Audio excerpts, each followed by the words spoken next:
Hello, my amazing third grade artists. Today we are going to be creating some super neat pumpkins inspired by the famous artist Yayoi Kusama. We are going to be using shape and line and pattern to create these beautiful pumpkins. Let's get started. So to create our fabulous pumpkins inspired by Yayoi Kusama, we are going to start with a piece of paper, a pencil, and eraser. We will also be using our permanent markers today. You are going to want your protector paper underneath.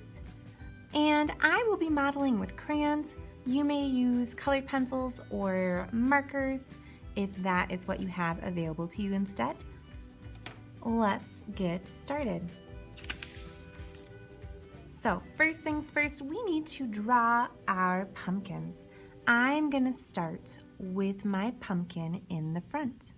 To start my pumpkins, I am going to draw an oval. Then to create more of those bumpy ridges, I'm going to do a curved line as if I was drawing an oval, but I'm going to stop when I hit the first oval that is in the middle. And I'm going to repeat that step on the other side, and I'm going to do it 2 times on each side of my pumpkin. You can decide how big you want your pumpkin to be. Maybe you add even more sections than that. To create the stalk of my pumpkin, I am going to draw a curved line up. And then on this other bump over here, I'm going to draw another curved line up. And then I'm going to connect them with a skinny oval to help make it look a little bit more realistic. I'm going to repeat some straight lines in it to show the texture that would have. I'm going to make some of my lines broken and some of them solid. Now I've got 1 pumpkin. I would like you to do at least 3 pumpkins. If you make your pumpkins smaller, then do more. If you make your pumpkins bigger, make sure that you have enough room to draw all of your pumpkins. I'm going to put another pumpkin over here. So again, I'm going to start with that oval. Then I'm going to create an oval next to it, but when I hit my pumpkin, I'm going to stop drawing. I'm going to repeat another one. Woo! When I hit my pumpkin, I stop drawing. Here's another oval. Coming around, curving, and when I hit my pumpkin, I stop drawing. I'm going to make this pumpkin have the same number of ridges as the first one did. To draw the trunk or stump of the pumpkin, I am going to again come up with a curved line and a curved line on the bumps on either side of my middle oval. Then I'm going to connect with a very skinny oval at the top. I can repeat those straight lines to help make it look like it's got the texture that would have. All right, on this pumpkin, I'm also going to draw the end of the vine and a leaf. So I'm going to draw a loop-de-loop line, and then I'm going to draw a second loop-de-loop line right next to it in a few places to make it look 3D. Later, I will just erase some of the lines that I don't need. To make a leaf, I'm going to draw kind of like the part of a heart shape, and then I'll put a line down the middle. I'm going to do 1 more pumpkin in the back here.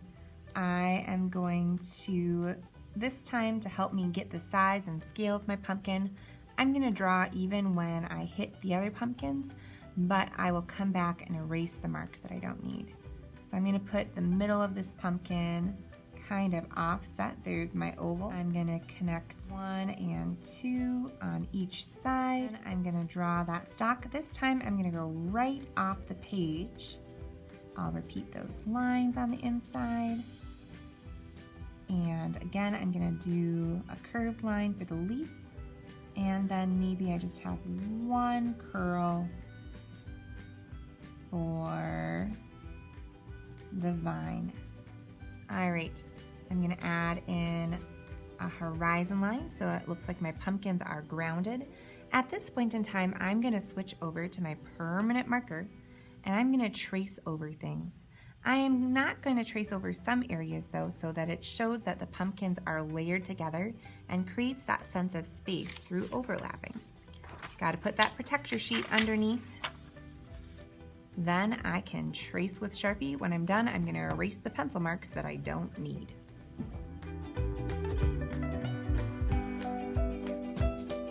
For this next step, we are going to pick a shape to repeat in each of the areas of the pumpkin. I recommend that you do this in pencil. I am going to just go for it in Sharpie, but I recommend that you still start in pencil, trace with the Sharpie, and then erase any marks you don't end up on top of. That way, if you make a mistake, you can erase it with the pencil first. So what's a shape that I could repeat in this section? That's a great idea. I think I'm going to go with a circle. So I'm going to repeat a circle, and I'm going to do this thing where I make the circles a little bit bigger as the area of my pumpkin gets bigger, and then I go smaller. And I think I'm going to create a pattern of my repeated circles, and I'm going to alternate them in the areas of my pumpkin. A pattern is something that we get when we repeat something over and over again. What should I put in these sections of my pumpkin? That's a great idea. I think I'm going to go with triangles. And I'm going to turn my triangles one way and then the other way just to make it a little bit more interesting.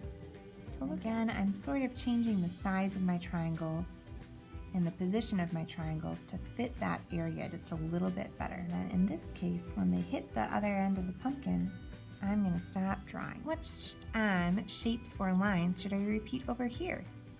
That's a great idea. I think I'm going to go with squares. Here, I'm going to go with some lines. You can repeat whatever shapes and lines you would like. Remember, when we repeat something over and over again, it makes a pattern. What shapes should I repeat here? Those are great ideas. I think I'm going to go with heart. And here, I'm going to repeat a V shape. Alrighty, when you are all done doing your Sharpie marks, you are ready to color things in. I'm going to color in with crayon. I'm going to work not only with color, but also with value, making some areas darker and some areas lighter to show form. I would love it if you added in maybe some additional marks to show texture in some areas. But the most important thing though is that you take your time, you do your best, and show good craftsmanship with how you are controlling your tools to make it look nice. When you are all done, it goes on Seesaw.